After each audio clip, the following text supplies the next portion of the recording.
क्या मृत्यु के बाद भी जीवन होता है और संन्यास के लिए सही उम्र क्या है? संन्यास या ब्रह्मचर्य शब्द का अर्थ है दिव्यता के पथ पर होना। तो सही उम्र क्या है? मुझे लगता है आपको जीवन में सबसे पहले यही करना चाहिए। शादी करने की सही उम्र क्या है? ये सामाजिक स्थितियों से तय होता है। और सबसे बढ़कर ये विचार आपको इसलिए आते हैं क्योंकि जब आप 10, 11, 12 या शायद 13 के भी रहे होंगे तब आप ठीक थे। फिर अचानक हॉर्मोन्स का ये रासायनिक मिश्रण आपके सिस्टम में पैदा हो गया। अब आप देखते हैं और अचानक हर कोई अलग दिखने लगता है।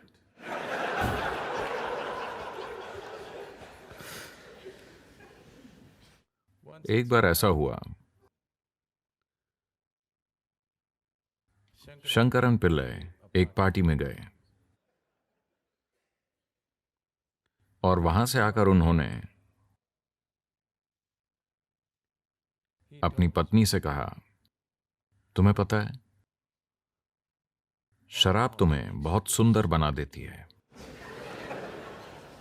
पत्नी ने कहा, पर मैंने तो एक बूंद भी नहीं पी। तुमने नहीं, मैंने पी है।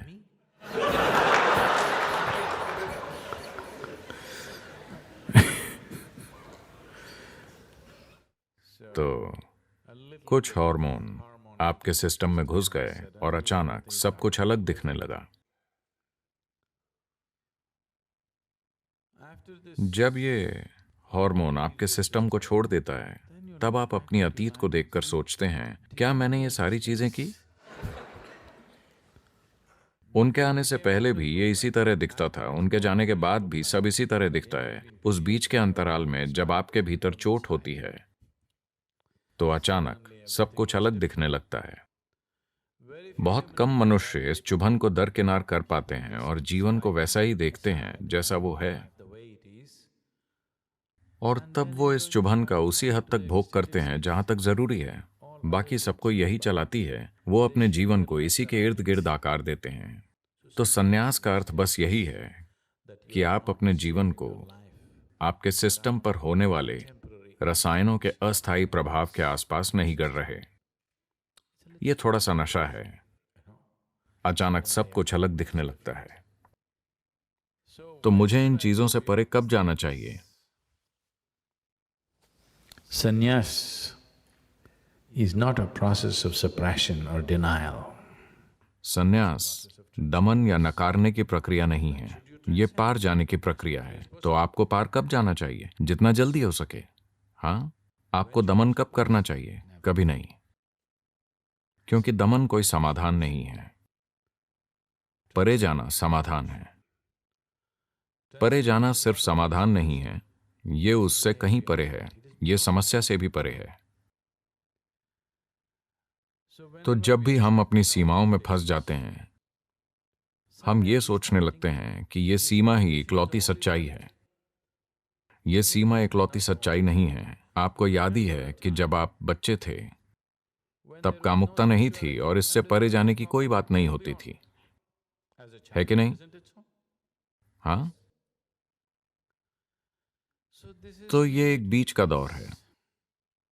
आपके भीतर होने वाली सभी अजीब चीजों का और आपके दिमाग में चलने वाले रोमांटिक विचारों का विश्वास मत कीजिए। प्रकृति चाहती है कि आप बस बच्चे पैदा करें। अगर ये आपको प्रेरित न करे तो आप ऐसा नहीं करेंगे। बच्चे के जन्म के दौरान दर्द होता है, पर फिर भी हमारी आबादी बहुत ज्यादा है।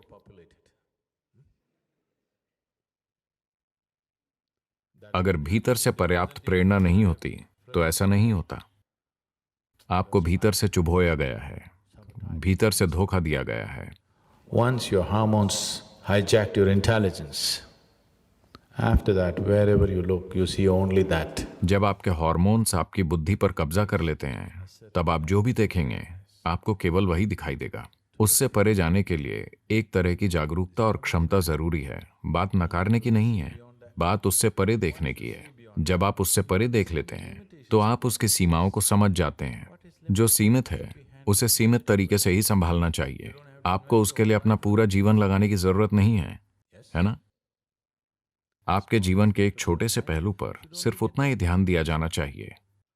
अगर वो आपकी चेतना में फैल जाए तो ये एक अपंग जीवन बन जाएगा। तो यही समझ संन्यास है। और जब आप में पार जाने की क्षमता हो तो हाँ, तो अब आप ये भी जानना चाहते हैं कि मृत्यु के बाद क्या होता है। मुझे लगता है कुछ चीजें आप अनुभव से ही अच्छे से जान सकते हैं, शादी की तरह। यह अनुभव से ही सबसे अच्छी तरह जानी जाती है। कोई आपको लाखों बातें बताएगा पर वो सच्चाई नहीं है ना? आपका अनुभव सच्चा है। इसलिए हमेशा से लोग पूछते आए हैं, लोग यही सवाल पूछते हैं, अगर आपको कोई ऐसा मिलता है जो एक गुरु है या ये उसका दावा है, तो तुरंत सबसे पहली चीज जो आप पूछते हैं, जीवन क्या है, मृत्यु क्या है? मैं चाहता हूं कि आप अपने सवाल को थोड़ी गहराई से समझें और देखें कि आप क्या पूछ रहे हैं। आप पूछ रहे हैं, मेरे जीवन की प्रकृति क्या है कि नहीं? जब आप पूछते हैं मृत्यु क्या है, मैं कहां जाऊंगा, तो आपका प्रश्न है कि इसकी प्रकृति क्या है, इस शरीर के बाद क्या होगा। तो आप पूछ रहे हैं, मैं कौन हूं? मैं पूछता हूं, आप मुझसे क्यों पूछ रहे हैं?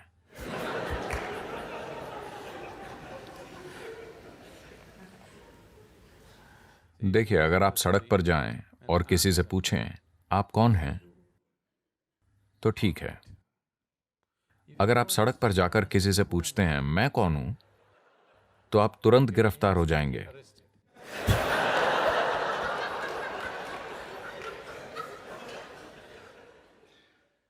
यह सिंसिनाटी एयरपोर्ट पर हुआ। लोग चेक इन काउंटर पर चेक इन करने के लिए कतार में खड़े थे। एक आदमी आया और पूरी लाइन पार करते हुए सीधा काउंटर के पीछे खड़ी महिला के पास जा पहुंचा और उसने कहा, सर कृपया जाकर लाइन में खड़े हो जाइए, सभी लाइन में हैं। उसने कहा, नहीं नहीं, मैं जल्दी में हूं, कृपया मुझे चेक इन कर लीजिए। महिला बोली, सभी जल्दी में, कृपया लाइन में खड़े हो जाइए। फिर उसने अपनी आवाज ऊंची की और कहा, क्या आप जानती हैं मैं कौन हूं? महिला ने तुरंत माइक्रोफोन उठाया और कहा, यहां एक आदमी है जो नहीं जानता कि वो कौन है, क्या कोई इनकी मदद कर सकता है? क्या कोई इनकी मदद कर सकता है?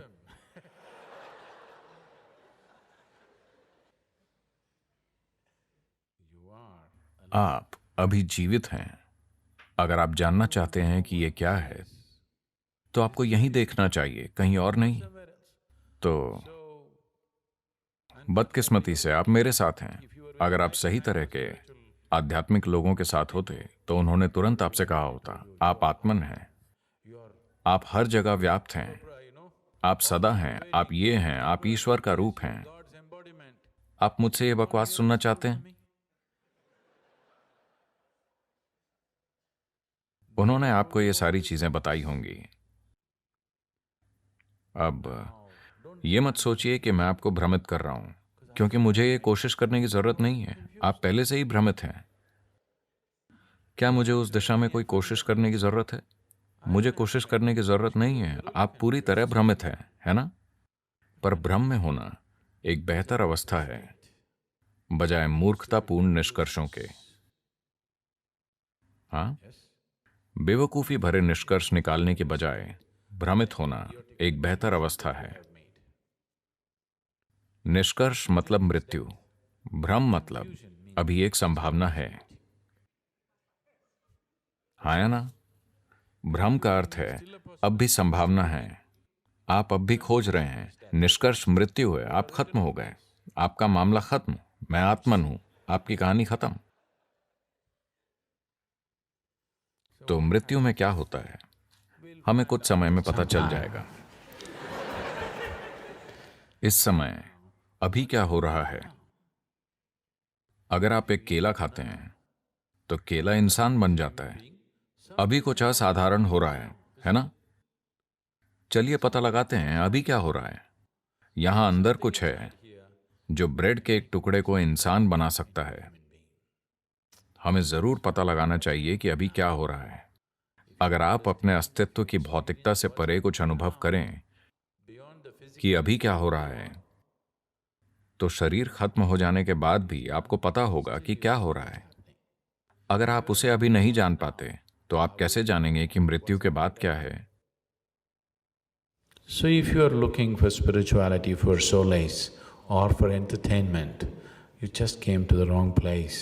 तो अगर आप तसल्ली या मन बहलाने के लिए आध्यात्मिकता की खोज कर रहे हैं तो आप गलत जगह आ गए हैं। मैं कोई मनोरंजन करने वाला नहीं हूँ, ना ही मैं कोई तसल्ली बेचने वाला हूँ। अगर आप समाधान खोज रहे हैं तो हम आपके चलने के लिए एक मार्ग बना सकते हैं। कोई जवाब नहीं, आप समझे? आपके किसी भी सवाल के लिए मेरे पास कोई जवाब नहीं है।